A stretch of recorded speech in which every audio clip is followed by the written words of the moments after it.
Dubai का वो काला सच जिसे जानकर आप हैरान रह जाएंगे। और कैसे दुबई के शेख करते हैं अपनी रातें रंगीन। देह व्यापार का धंधा दुबई में बहुत बड़ा हो चुका है। यहाँ की करीब 30,000 लड़कियाँ देह व्यापार का धंधा कर रही हैं। ये लड़कियाँ ये घिनौना काम करने के हर घंटे 11,000 रूपए तक लेती है और कई लोग इस धंधे से करोड़ों रुपए छाप रहे हैं। यहाँ जवान होने के साथ साथ नाबालिग लड़कियाँ भी खुलकर देह का धंधा करती हैं। इसके लिए यहाँ एक सीक्रेट कोड भी है जो है द लेडीज नाइट। यहाँ की पुलिस को यहाँ चल रहे काले धंधे के बारे में पता है, लेकिन फिर भी वो कुछ नहीं करते। अगर कोई विदेशी महिला रात के समय बार के पास खड़ी हो तो कोई न कोई बड़ा बिजनेसमैन उसे देह परी समझकर उससे पैसे ऑफर करने लगता है। जो महिला यहाँ काम के सिलसिले में आती है उनके साथ भी बहुत अत्याचार होता है और कई बार तो उन्हें देह व्यापार के धंधे में उतार दिया जाता है। यहाँ तक कि बॉलीवुड की कुछ एक्ट्रेसेस भी दुबई में देह व्यापार का काम करती है, जो बहुत ही कम लोग जानते हैं। United Nations human rights commission ने भी कई बार यहाँ वर्कर्स के साथ होने वाले शोषण के बारे में लिखा, लेकिन यहाँ आने वाले टूरिस्ट्स को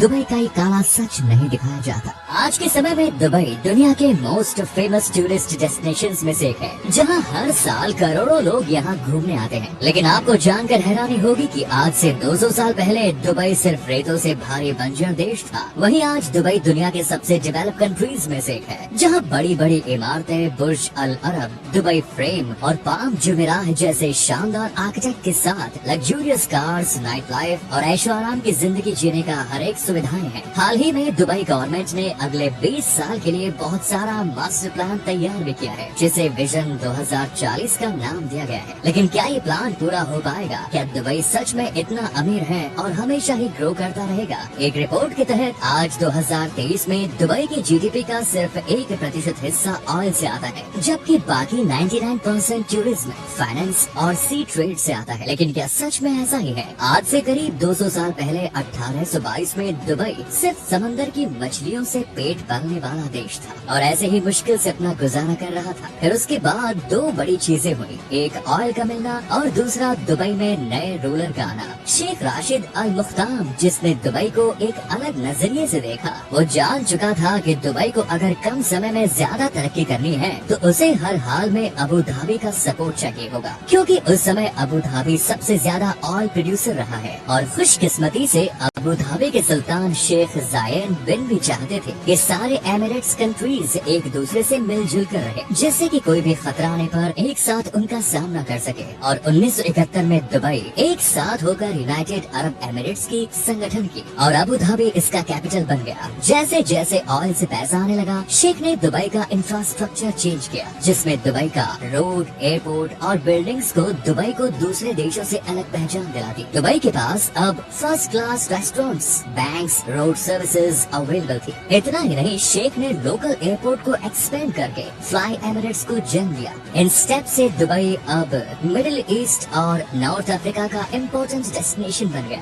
दुबई में अब पहले से ज्यादा टूरिस्ट आने लगे और दुबई का इकोनॉमी रातों रात बदल गया। इसीलिए दुबई ये क्लेम करता है कि आज उसकी डेवलपमेंट में ऑयल की डिपेंडेंसी 1% से भी कम है। दूसरा कारण है दुबई की रियल एस्टेट, जो उतनी तेजी से ग्रो नहीं हो रही है। दुबई बहुत सारे डेवलपिंग कंट्रीज से लोन लेकर अपने देश में कंस्ट्रक्शन करता है, लेकिन अगर IMF के इस रिपोर्ट को देखें तो 2014 से दुबई की प्रॉपर्टी प्राइस बहुत ज्यादा गिर चुकी है, जिसका मेन कारण है ओवर सप्लाई। दुबई गवर्नमेंट का मानना था कि अगर आप बनवाओगे तो वो आएंगे, लेकिन ये स्ट्रेटेजी फेल होती नजर आ रही है। जहां आपको बहुत सारा बिल्डिंग, ऑफिस तो नजर आएगा, मगर उनका लगभग 60% खाली है। अनफॉर्चुनेटली पिछले कुछ सालों में प्रॉपर्टी का सप्लाई डिमांड से ज्यादा होने के कारण ये हो रहा है और 2010 में खरीदे हुए कुछ प्रॉपर्टीज को आज के समय आप बेचने जाएंगे तो आपको लगभग 60% लॉस होगा। दुबई का डेब्ट करीब $80 बिलियन है। अगर 2008 में अबू धाबी नहीं होता तो दुबई डिफॉल्ट कर जाता, जिससे कि दुबई का ये क्लेम दुबई ऑयल पर नहीं चलती,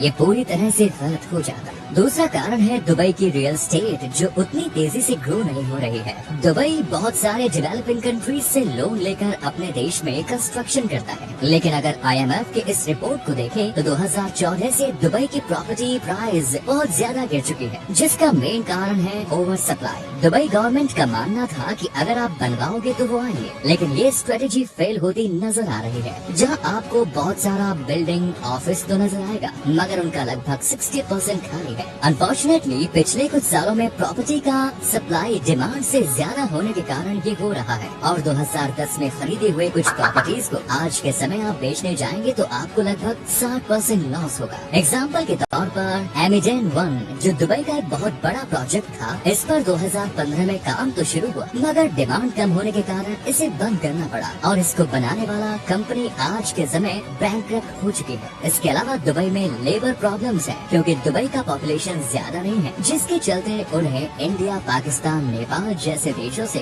काम करने के लिए लेबर को बुलाना पड़ता है, जिससे उनके पास कोई स्किल्ड लेबर नहीं है। और दुबई सरकार को और एक्सपेक्ट करके जो पैसा आता था वो रियल एस्टेट में इन्वेस्ट करते थे, मगर आज के समय में बहुत सारे देश कच्चे ऑयल का निर्यात करना धीरे धीरे कम कर रहे हैं, जिससे उनका ऑयल एक्सपोर्ट कम होता जा रहा है और वो रियल एस्टेट में ज्यादा इन्वेस्ट नहीं कर पा रहे हैं। तीसरा बहुत ही इम्पोर्टेंट फैक्टर है दुबई एक्सपो। कोविड के कारण ये एक्सपो 2020 के बजाय 2021 में हुआ, और इसे सारे एक्सपर्ट्स $1 बिलियन वैल्यू कह रहे हैं। ईरान भी कई बार यूएई को इजराइल से दोस्ती बनाए रखने के लिए ट्राई कर चुका है। अब जो चीज दुबई और अबू धाबी को बाकी देशों के मुकाबले सुपीरियर बनाती है वो है यहाँ के लॉज एंड ऑर्डर्स। यहाँ के सख्त कानून के कारण सभी बड़ी बड़ी कंपनीज अपना हेडक्वार्टर्स दुबई में खोलना चाहती है, लेकिन ईरान के इस थ्रेट के बाद आज अगर बदकिस्मती से दुबई में कोई मिसाइल अटैक्स हो गया तो सारा इन्वेस्टर्स और बिजनेस कॉन्फिडेंस जीरो हो जाएगा। इससे भी बड़ा नुकसान होगा दुबई टूरिज्म का, जिससे कि दुबई इकोनॉमी की रीढ़ की हड्डी पूरी तरह से टूट जाएगी। और आखिरी फैक्टर है सोर्स ऑफ रेवेन्यू,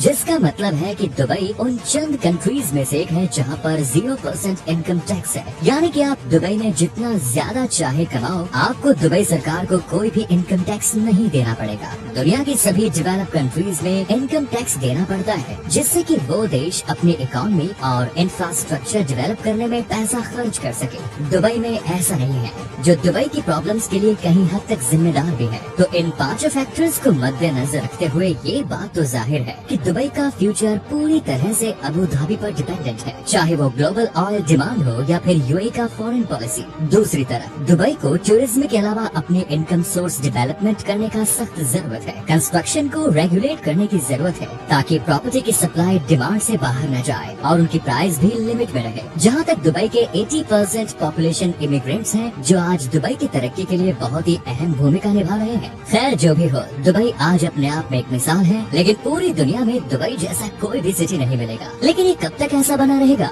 ये तो वक्त ही बताएगा। धन्यवाद।